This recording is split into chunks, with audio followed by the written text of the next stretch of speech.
We have considered the destruction of worlds and the end of civilizations. But there is another perspective by which to measure human endeavors. Let me tell you a story about the beginning. Some 15 billion years ago, our universe began with the mightiest explosion of all time. The universe expanded, cooled, and darkened. Energy condensed into matter, mostly hydrogen atoms, and these atoms accumulated into vast clouds, rushing away from each other, that would one day become the galaxies. Within these galaxies, the first generation of stars was born, kindling the energy hidden in matter, flooding the cosmos with light. Hydrogen atoms had made suns and starlight. There were in those times no planets to receive the light, and no living creatures to admire the radiance of the heavens. But deep in the stellar furnaces, nuclear fusion was creating the heavier atoms, carbon and oxygen, silicon and iron. These elements, the ash left by hydrogen, were the raw materials from which planets and life would later arise. At first, the heavy elements were trapped in the hearts of the stars, but massive stars soon exhausted their fuel and in their death throes returned most of their substance back into space. The interstellar gas became enriched in heavy elements.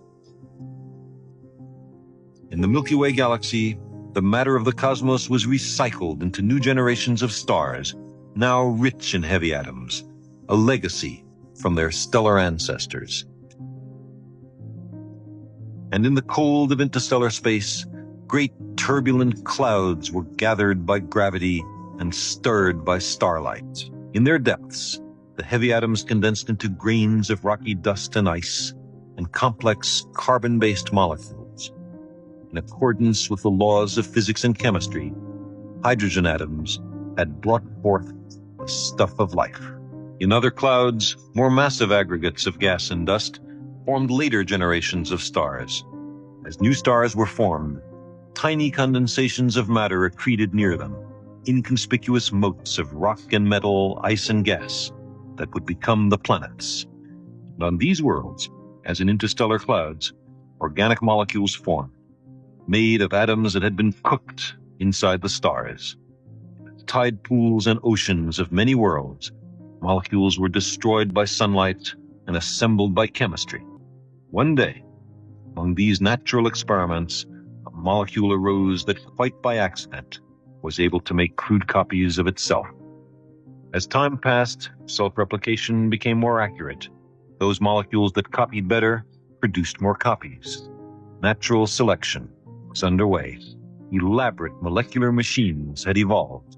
Slowly, imperceptibly, life had begun. Collectives of organic molecules evolved into one-celled organisms. These produced multi-celled colonies. Their various parts became specialized organs.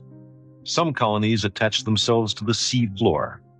Others swam freely. Eyes evolved, and now the cosmos could see. Living things moved on to colonize the land. Reptiles held sway for a time. They gave way to small, warm-blooded creatures with bigger brains who developed dexterity and curiosity about their environment.